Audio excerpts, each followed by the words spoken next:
Hello again. Thanks for coming back. I thought I would give you a little bit more of an update about my experiences recently and also some suggestions that you might consider.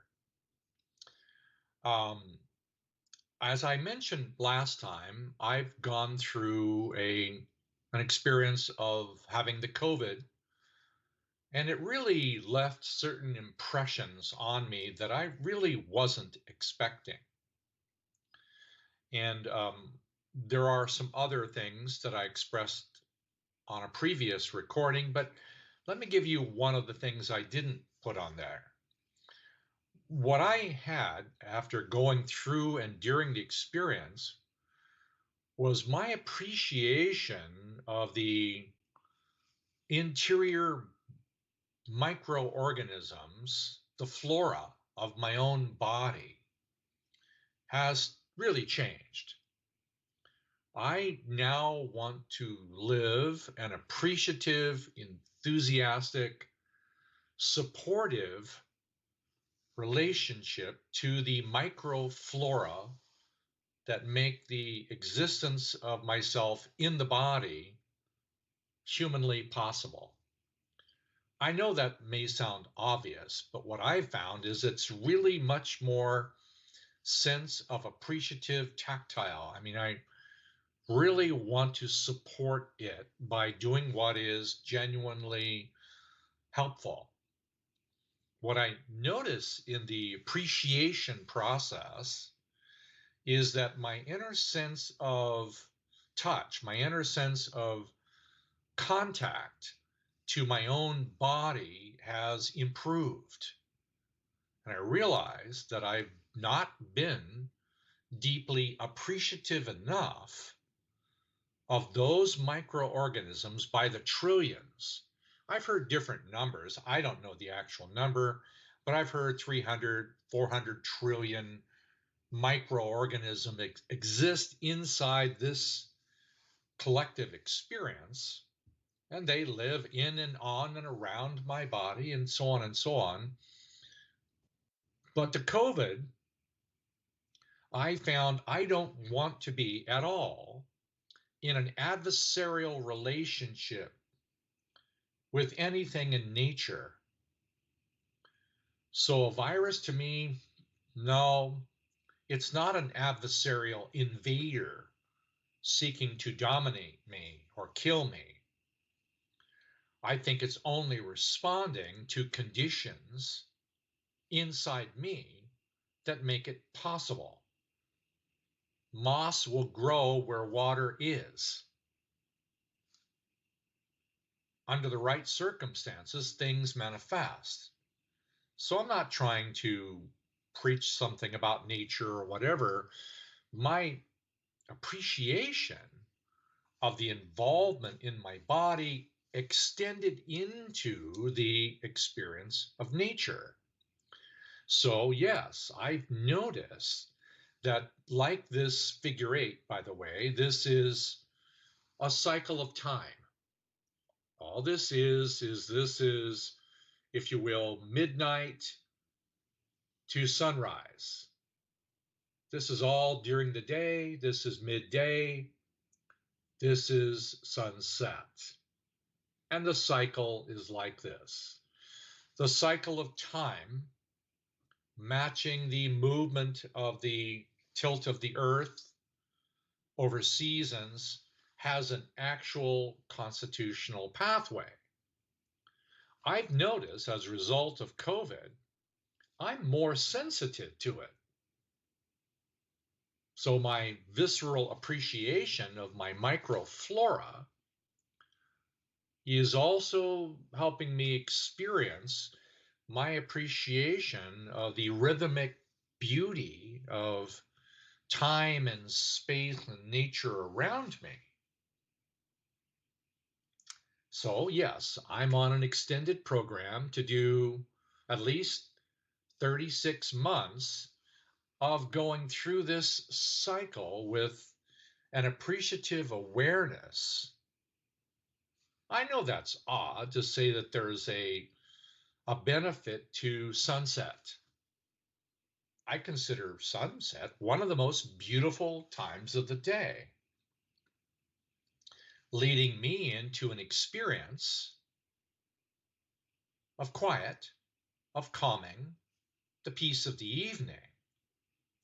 And then that sequence where it goes from blue, what we call the two girl or peace, into the four girl hour, which I know this is a linguistics that you may not be aware of, but there is a time period in the evening where we go from vertical to horizontal, where we literally lay down to go to bed. In that moment, we're actually learning the process of changing from daytime to nighttime, from the material world to the spirit world. And somewhere in that time period, the stars are out now. They weren't out at sunset, but they're out now. There's something about this pattern here of the peace of the evening, which oddly enough becomes me becoming a singularity, meaning me feeling me more. I could tell you many things about it, but telling you something about it is not going to give you the experience. You might have an intellectual appreciation that there's something happening as you go to bed at night, as you literally step from the material world into the spirit world where the stars are. Not just the stars of nighttime, we're talking about the light and stars of the spirit world. I'm saying that a genuine appreciation of each one of these subsets of hours has a remarkable amount of opportunity to help us sense with nature what's inside.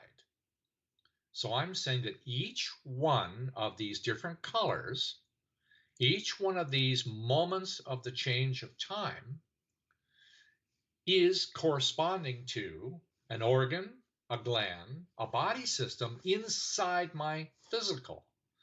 So I'm really appreciating the textural sensation of time and temperature and color and feeling in the outer world and letting it flow and gently begin to tantalize, circulate, flow, move within a gland, an organ, a body system. Later on, I'm going to tell you something. The importance of sensitizing these organs as part of the soul's higher senses to see beyond the limitations of just sight and sound. So this is kind of where I am, just appreciating this. The other thing I've noticed is that the use of the protocol, what that is, just to describe, is how am I handling moments of emotional events?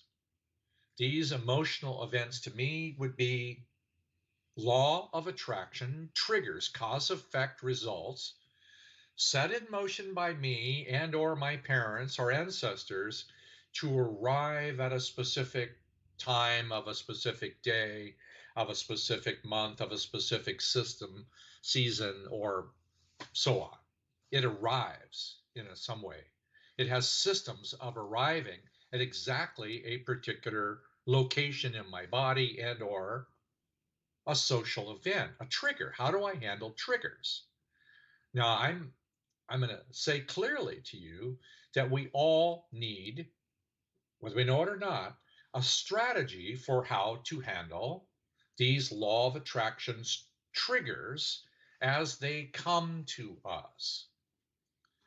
The basic instruction, my suggestion would be gratitude. Okay, here's an opportunity to feel something. I don't know why or how, whatever. Here's an opportunity for me to feel my anger, my frustration, my hurt, my sadness, my numbness, my impatience, my arrogance, my whatever else, my entitlement. Here's an opportunity for me to feel. Now, like these arcs that you see here, I'm suggesting that you experiment with whenever you have a trigger to feel that trigger arriving almost as a two-handed arc coming down to your heart. Okay, show me. Now comes the opportunity to use it. I'm saying, show me. Well, you may wonder who I'm talking to, if I'm talking to somebody else in the room, or no, I'm not. I'm referring to and addressing the probability and likelihood that I have a higher consciousness, a higher intellect, a higher ability. I have a higher consciousness, I have a soul, however you want to call it. There is a higher intelligence that's capable of answering my request. Personally, I believe in spiritual guides. Personally, I believe in the divine presence of faith-oriented asking. So through that arc of asking, I'm saying, show me the truth about this feeling. Now, my suggestion to you is never stop with the feeling you think you're having, because it's not the feeling you think you're having is the one that really needs to be felt. For example, if you find yourself angry at something, the dog peed on your foot, I don't know, whatever reason that you can justify your anger toward the dog or the person who owned the dog, you're angry. Okay, I want to feel my anger. Yes, you can feel your anger and be liberated to do that, but that might just be a little bit of a diversion. All you're really saying is that you're going to have a reason for justifying your anger. But I'm going to say, if you ask for the truth, what's underneath and driving the anger, you're going to find there is a sequence of different feelings that you can discover by the sincere desire to want to know more about that. That if I really want to know the truth about something, if I'm sad, if I'm confused, if I'm numb, show me the truth about this feeling and every feeling like this I've ever denied. Then show me what's driving it. And you'll sometimes find anger is because of sadness. You want to have your addiction met. Anger just means I'm not having my addiction met and I want you to meet it or somebody else to meet it.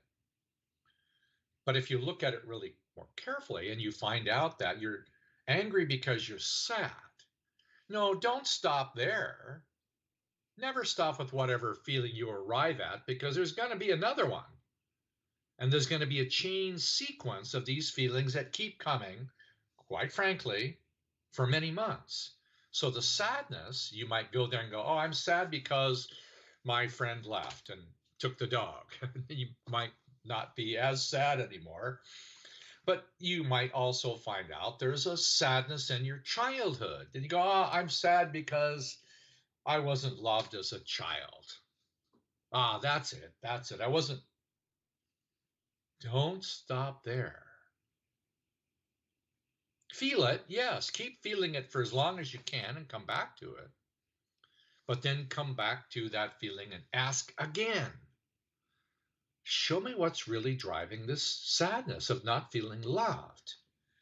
I thought it was my childhood. I thought it was my mother and my father. And maybe then it was my mother or my father's sadness, or their sadness came from somewhere, and then my goodness, there is an ocean of sadness in the world. How much of this do I need to feel? And then you'll eventually discover you have to feel your sadness. Not your mother's, not your grandmother's, not the collective sadness that's gone on for tens of thousands of years. You learn to distinguish or discern your own sadness from somebody else's sadness. And then you find out is that you don't feel appreciated or loved, you feel abandoned or whatever else.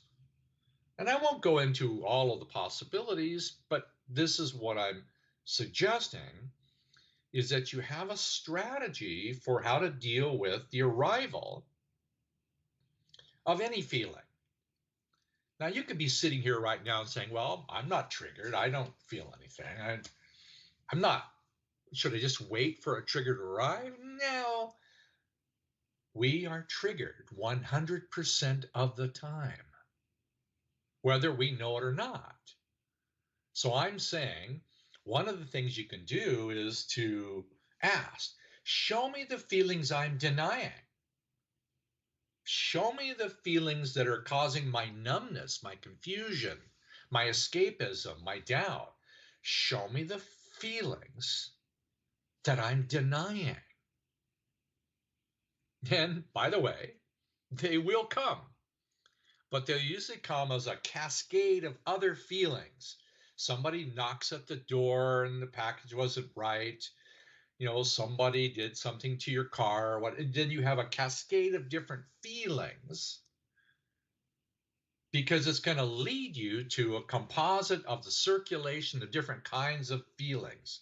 If you look at this graphic, all this is different vectors of types of feelings. Okay, so we call these other feelings up here, we sometimes call that areas 4, 5, and 6. That all relates to chakra systems and so on.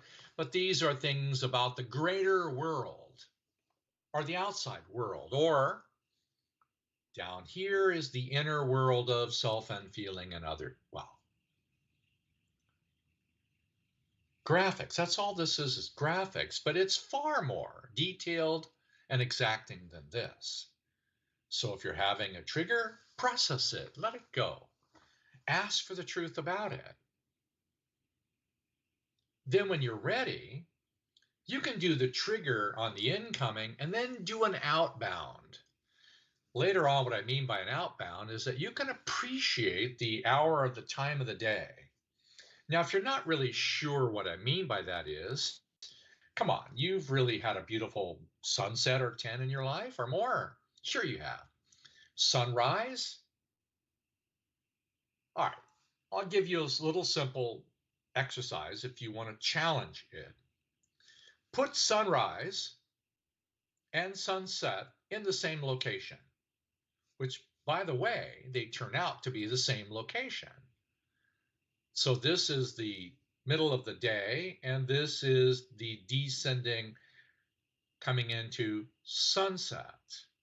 This other side is midnight coming into sunrise. Sunrise and sunset are in exactly the same location. Ponder that one for a while. Exactly the same location. If you were to draw a straight line behind this or a chord, you want to stand on that place, which is the equinox of equilibrium of your inner world and your outer world, or your father's family and your mother's family. Don't make it confusing. Just take a moment to genuinely appreciate sunrise and sunset in the identical location and make it emotional. Put on some music or dance or something, or whatever you want to do. Lay down and cry or play with someone. Just try it. So this is an outbound opportunity to be expressively creative with your own free will. I'm saying stand in the middle and accept the responsibility that 100% of every trigger that comes to you is linked or connected to a feeling inside you. 100%. Then, strangely enough, the outbound expression of what you become is 100% your responsibility. Not 99%, 100%.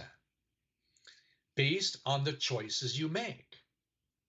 Yes, you can learn to make a choice with another human being and decide you're going to appreciate each other as benevolent, loving friends, and you're going to circulate life force, that's called friendship. You made a choice to be a friend, and the degree of life force went up based on your choice. So you can do the protocol. You can do a basic cycles and seasons. You can find a friend. Well, this is kind of where I am with the work right now. And I have to give you a little warning. I'm in motion. I've been a little gone here for a few months, but I'm in motion. I'm going to be coming back at you with some more offers of opportunities and strange things. Go ahead, enjoy your microflora today and see if it makes any sense. Just try it. Talk to you soon.